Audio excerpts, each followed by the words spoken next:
here at GoGo News Agency, we have a privilege to invite Mr. Benjamin Ng.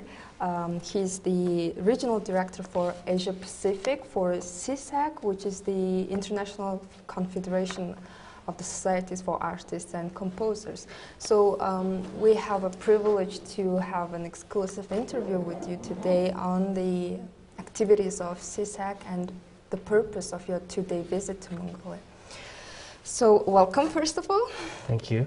And my first question will be, can you please introduce about your organization, what it does? Because not so many of our readers are really into this thing.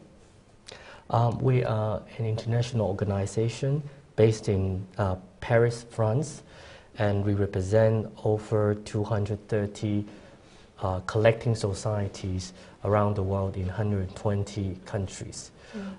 Collecting societies, some people would call it collective management organization as well. They help individual composers, authors to help them to collect royalties.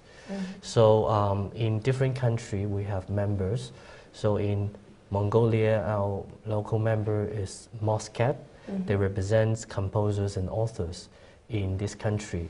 So all together with the other society around the world, we help over 3 million composers and authors around the world to protect their interest. Wow, that's impressive. Over 3 million artists and composers. So does it mean that you represent the artists, the performers, the people who write the lyrics, who compose the melodies, and then what about the studios that... I think a lot of mix-up with copyright and because different aspect of copyright is involved in making a music. The society that represent will help to protect the right for composers and authors, which means they only help to protect the rights for people who compose the melody, as you said, and also writing the lyrics. But for creating the records is the work for record companies, so we don't represent the interests of record company or the singers. It's artists that we don't, our society do not represent them. We only represent the people who write the music and the lyrics. Okay, so that was my point, to differentiate between what rights does your organization represent and what you do not are liable for, right? So my next question will be, nowadays with all the digital technology advancements, the music industry itself is changing and transforming into a digital world itself. In other words, the physical recordings, like let's say on the CDs or even on the services like iTunes, people almost now degrading from purchasing those, and there are like many acts of illegal use. So how do you act against those illegal acts? I think your question has two parts. Okay, one part is how do the industry react or evolve when there's a digital development. I think for these questions, over the last 10 to 15 years, everyone knows that traditionally we have cassettes and then move from CDs. In the last 15 years, there's a lot of developments, starting with different kind of service. More recently, you know, iTunes you've mentioned, but there are other streaming services like Spotify and also digital radio station like audio. So this is what it means is with the development of online world, it creates more options for the consumers to get access to music, which is the good news for the fans. The record companies and the collecting society or the creators are working along with these changes. So currently, after almost 10 to 15 years of development, the market is more stable now with more increase of the digital consumption, while the decline of physical sales, which is dropping much in the past 10 years. But you see more recently, some of the figures, you can see the drop and the rise is actually stable right now, which indicates that now it's a very optimal market. Some people still like to collect CD. Yes. They will still buy CD, no matter how they like to listen to digital music. They will still keep a physical copy. So I think it's up to the point. Will not drop further, and I think, and in the future, what means is digital music can only be growing much more stronger because more people can get access to music. The second part of your question is how do we fight against piracy? Piracy is also very difficult to avoid, especially in the digital world. People get access to different information very easily. And I think the only way that we can do is a few things we are doing. One is together with all the industry players to work together with government, hopefully urge the government to have more good policy, good enforcement strategy to combat piracy. Another thing is, I've just mentioned, is to provide good service to the public. If they can know, fans know, all the creators need to sustain their living. Yes. So they will be willing to pay for the music. So we need to provide good service to the fans, and then let the fans to be able to consume the right music service, so that they know this is the way to help the music industry to continue. And I think everyone is now realizing this is very important. So we hope this message can go through to all the fans, and through this platform to let fans know you have to support your composers, you have to support the creators, you have to support the artists. Otherwise, you will not have good music to listen in the future. So don't go to piracy, don't support infringement. So that's my message to the public. So you just mentioned the message to the public, but then it should be, to my mind, it should be already like incepted from the very early ages that plagiarism or even the piracy is illegal. So how about your organization working? How does your organization works on educating, informing, and promoting the legal use of the music? We, on one hand, I've just mentioned working very closely with different governments around the world. Through our organization or our members' organization around 120 countries, we work very closely with governments. And then sometimes we will give, myself and my colleagues will give some talks to students, universities, and even primary school. And then we will have a lot of materials to let young people know that there are a lot of legitimate options to music, and how these options will sustain the life of the artists and creators. So printed material, online material, we have Facebook, we have Twitter, we have many options to let young people to reach out to different messages. So we are working hand in hand with governments, with different organizations to hope to pass this message to young people, because young people, they are very easily to influenced by bad things, and it is very important we have to let them know the right moral value when they are young. Yes, and plus the young generation is the majority of the music consumers, right? That's true, that's true. So in that regard, you mentioned that you work with the government. So I suppose it will be the ministries of education and the regulating state and or public organizations. So have you done any studies on the situation in Mongolia? Do we have here those legal arrangements to protect the rights for the composers and artists, and do we do enough promotion works on that?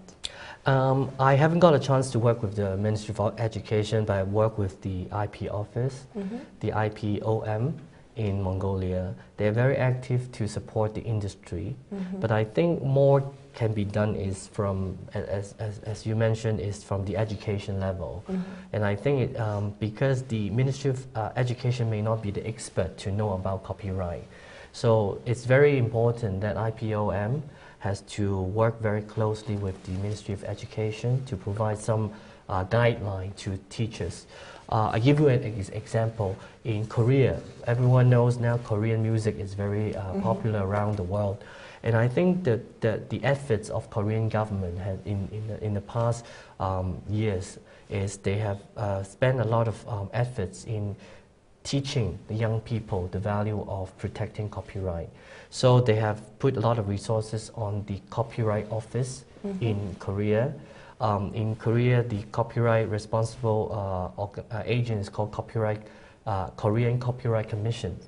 And I actually visit the office of the Korean Copyright Commission there. They have lectures to teachers so that to let teachers to know about the importance of protecting copyright, IP right. So that teachers receive this information, then they can bring back the information to the youngsters, to students. So I think that's the way maybe Mongolian government can think about how these can be adopted in Mongolia, so that more of the chances to let the young people to understand. Maybe they're not very sure about the value, so that the teachers can get the information, and then they can get the information from their teachers. I think that's a very good way to let them know how to learn about copyright protection.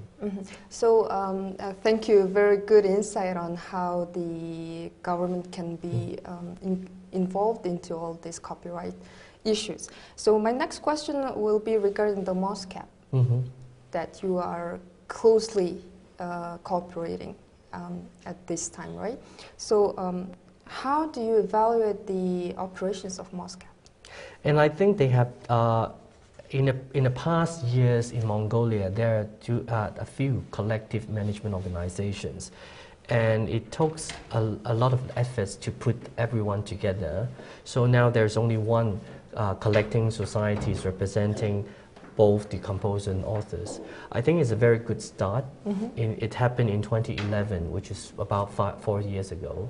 CISAC, the purpose of one of my purposes in this trip is to hope to support the development of MOSCAP, so that it will help MOSCAP to be able to improve its operation, because it is the only way that we can help MOSCAP to improve, so that MOSCAP will be helping the domestic copyright creators and also foreign creators to enforce and protect their rights in Mongolia.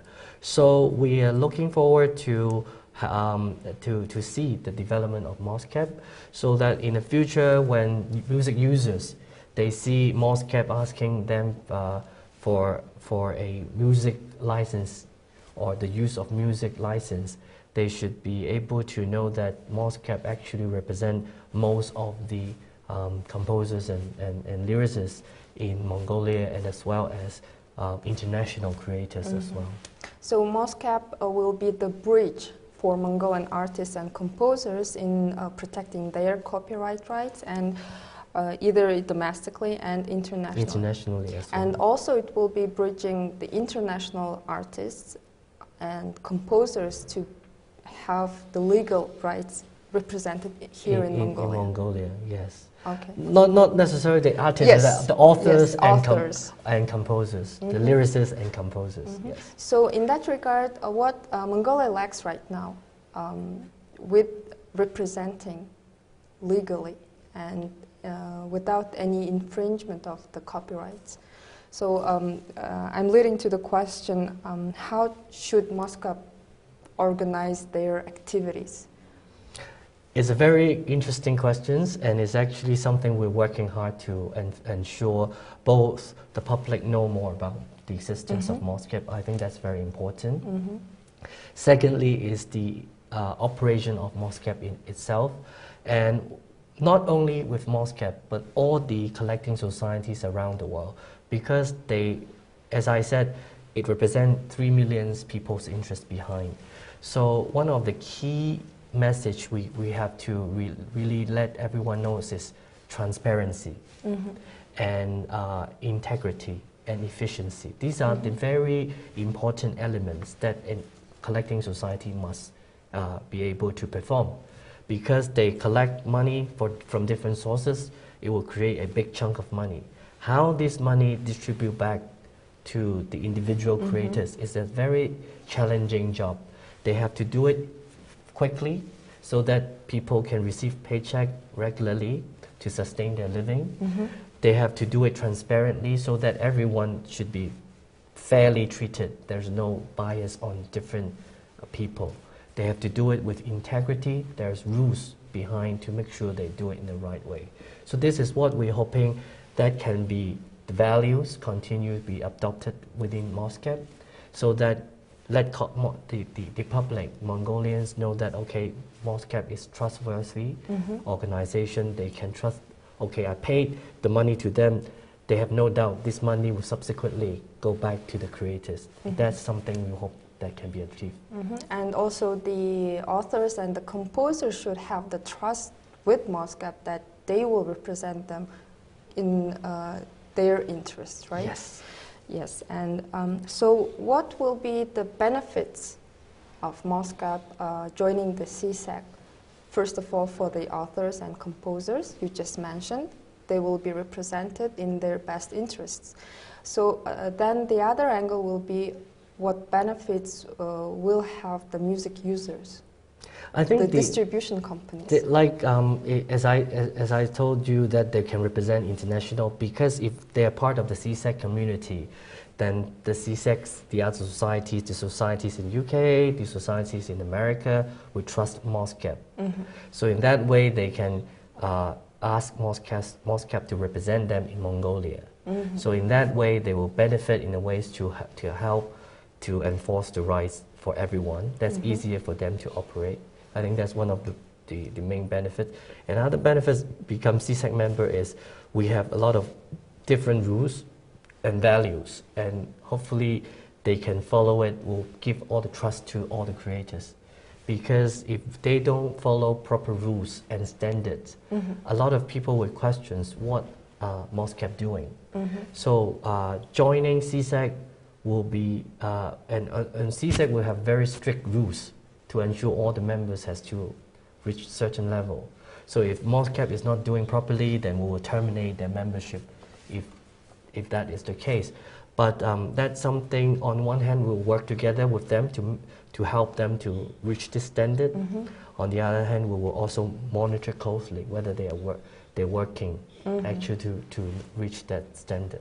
So in that regard, CISAC will be also monitoring the MOSCAP activities and operations, whether do they comprehend and comply to the international standards. Yes. In that regard, this will ensure the trust between the MOSCAP and the authors here and composers here. Yes. And from the international societies as well. Yes, exactly. So this is two-way benefit, Yes. right?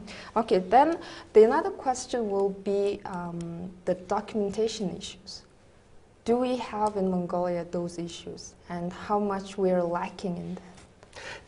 That's also a very good question. I mean, in the past, the documentation, people probably know that without the computer, now with the help of computer, a lot of data can be collected very easily. But there are creators, most of them, as I understand in Mongolia, they are more older generations.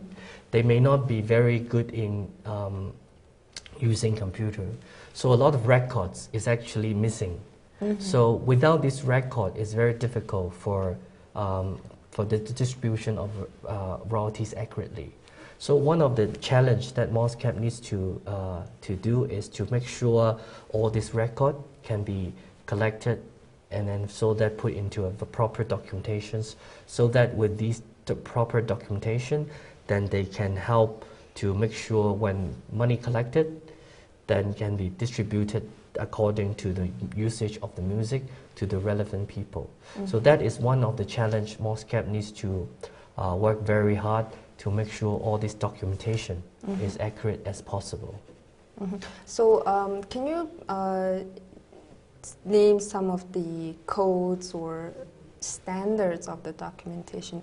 Why documentation is so important? You said that the collection of all the data related to a record is important. So what is included in that data? Okay, I think one of the international standards for the musical work is called ISWC. That is actually the ISO standard for work code. So IS, so International Standard Work Code. So this is one of the standard. CISAC is the agent for the ISO to maintain the standard for all the work, but this is only a identifier, a code. But all the information behind this code is more important, like the name of the work, the title of the work, the creators who creates the work, such as the name of the composers, the name of the lyricists, the duration of the songs, who are the publishers belongs who administer the work. These are the very important matters that behind this code, because some of the composers, you may know, around the world, they use pseudonym.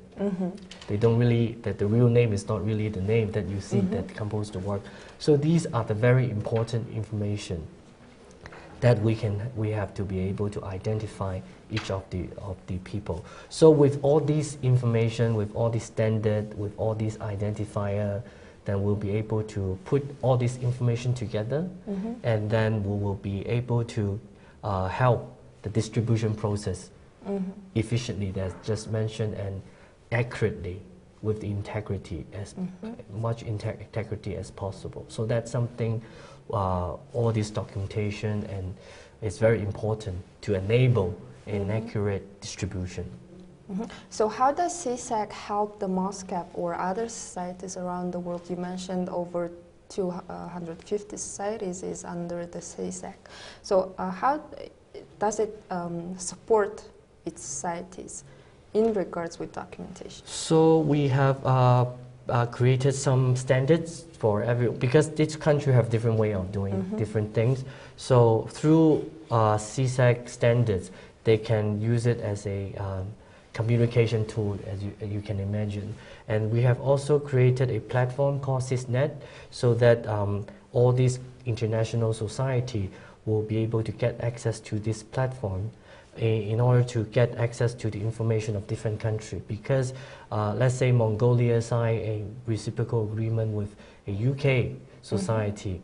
In order to get the information of all the works that belongs to the UK society, then they have to get access to a platform called CISNet, maintained by CISAC. So in that way, they will be able to get all the information from in the UK society. It applies to all society around the world. So with these tools, with these standards, we will be able to let all the society around the world to be able to have a sort of a communication tool, let's put it easier way, so that to enable all these distribution will be done more efficiently and accurately. So what will be the main licensing documentations that, for example, Mongolian authors and composers need to obtain, or not the composers, but the music users need to obtain in order to distribute? And I think for the user's perspective, they have to have the record for each use of the work. It could be easy by putting the title of the work and then the version of the work, so that people can identify such work in the usage report. More advanced is if there is some identifier they can adopt in their system, then it's even easier for them to be able to get the matching of the usage easier. Because at the end of the day, you have to look at the record to, as I said, for each of the usage, then if a song like Baby of Justin Bieber, they have been singing for so many times, then there will be accumulating the usage of it. And then they will go directly back to the composers and lyricists for who are composing the work. But you don't really need the composers and lyricists for that purpose, because if you have the title with that particular version, then it will be easy to match the information. But with the identifier, is even like the ISWC in the system, they will be matching much quicker and faster. So in the future, if the users can adopt these standards in their database management, I think it's much better. But we are thinking that will be taken some steps. So we will think we'll wait for it, because it will be done by step. So usually, how much time period does it take this process? It depends on how the process of matching is very quick. It will finish. The building up all those. It will be quite long. It depends on the development of each country. Some country takes longer, some country takes shorter. But I hope that will be relatively quicker. I see all the good infrastructure now in Mongolia, and I think it's not a big obstacle in Mongolia. So with the built-in infrastructure, if we will advance in that really quickly, then the whole issue of the copyright will be more transparent and more beneficial for the creators of the music and the songs, right? So now my next question will be, can you please differentiate in detail what is like mechanical right and the performance right, and which right do you represent? Okay, mechanical right is actually a industry term for copying, reproduction. It's actually under more legal term is actually called reproduction right. So making a copy will involving a reproduction rights, and in the industry term is called mechanical rights.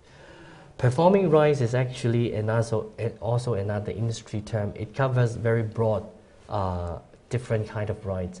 Under the copyright legislation language, a musical work owner will enjoy public performance rights and also communication rights, which means you can use it for online use. It also covers broadcasting rights. So performing rights is actually a general terms cover both public performance, broadcasting, and online rights. So these are the two major category under the industry term. CISAC societies, most of them will actually all of them should be able to administer performing rights. So basically, the CISAC framework, all the society will be authorizing each other for the use of performing rights. Mechanical rights is maybe some society, limited society, which happens they also administer mechanical right, but that is not something under the CISAC the platform. They are very only limited society will administer this right, and these mechanical right usually will be administered by music publishing company. So the labels. Not labels. No. Music publishing company. Label because is record company. Label is right? Label is record companies. And music publishers is doing music publishings. It's actually quite interesting why they call music publishings. Before we have the digital world, before even we have records, you can imagine music only played by people, by performance. It's actually all the music's actually published as music notes. It's like a book. You know, all the notes for the music. So in the past, music publishers, they are the company to help music composers to publish the works in the world in notes, music notes form. So music score. So actually, that's why in the traditional sense, but now it's the same. company will help them, the music composers and lyricists, to administer the right through this music publishers company. So that's why they call music publishers. But record company is only they would only do recordings of songs into CDs and music phonogram. So they are two separate company. But probably a lot of people confuse. Yes, because the music industry involves large number of stakeholders. So we have to understand what we are talking about at first, right? Yes. Who is responsible for what? And then this leads to our next question. I have so many questions. What licenses actually, for example, MOSCAP, by representing the copyright organization, should obtain in order to import the music? I think MOSCAP only represent the performing rights of the musical work. So if a music users, they want to get a license for use for public performance, broadcasting, and online, they will approach MOSCAP for the rights. But as I said, there are different stakeholders involved in making music. They may have to separately get a license for the use of the labels rights, like the phonogram rights, from different record companies, and maybe performers. They have to have separate right involving in music work. So MOSCAP only responsible for the musical works performing rights. So thank you for correcting my question, because I was involving only MOSCAP, but we have in Mongolia many companies that we can call in the music industry music users, who use the music in order to obtain some for the retail commercial service purposes. So in that regard, which licenses, for example, just name a few, like one or two, they should obtain in order not to infringe any musical work license, and they have to get the license from record companies and possibly from performers society. But for musical work, as we discussed, is the mechanical rights license and performing rights license. So it's a bit complicated, but it's very technical. I don't think the general public will need to know, but maybe the users will be interested. But that's very technical questions. So you have already spent 2 days in Mongolia, and probably you have gained some knowledge on Mongolia region. So what do we lack? What do we have? What were your views on that, and what recommendations you can deliver? I think not only to Mongolia, but every country, people would say music is part of people's life. Especially in these 2 days, I realized two observations. One is Mongolian music has its own cultural and unique characteristic, probably because of the special language and also the historical background to the music. And another thing is people love music. I walk around the city and see many karaoke bars, which means people in Mongolia must like singing music a lot, and music must be part of people's normal life. So with these background, and I think what Mongolia will do much better is how and when people are singing music, when people are listening music in the shops, they know there are some people behind working very hard to make this music. And if they pay for the food, and then the restaurant should also, when they play music, they should also be paying these music creators, because they charge these people the food. then music is part of the package. It's just like a service, everything added together. So that's something we all need to know, that every hard work behind, there is some people creating it. Just like if you eat a bowl of rice, you know farmer work very hard to grow the rice. You cannot say that, oh, I just pay for the restaurant, and the restaurant should not pay for the rice, because they need to obtain the rice to make good rice to people to eat a bowl of rice. So I think with these concepts behind, that people know and people need to respect creators, then will help this industry to grow better. Because without these proper, fair remunerations back to the creators, as a creators, I will feel very difficult to survive as a music creators. Then there will be no good music be produced in the world, and then create in the world. So it's just like a very bad chain reactions. If you respect music, respect a fair remunerations, go back to the creators, then we'll have better chance to have good music in the future. So can you name the best practices in Asia Pacific region that Mongolia can duplicate in their activities? I think many of the Asia Pacific countries have been started these collective management for many years. Is actually quite useful for experience. Even some developing country can also be an example for Mongolia. So to adopt these practice, like good developed market, like in Japan, Australia, Korea, Hong Kong, Singapore, these are more developed market.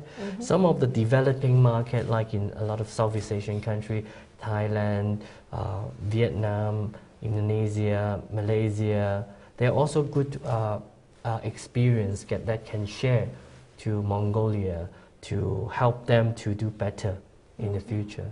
So I think that's one of my purpose for this trip, is to share the international experience to the local people, including people from Moscow and around in the government. So this is one of the purposes of my trip.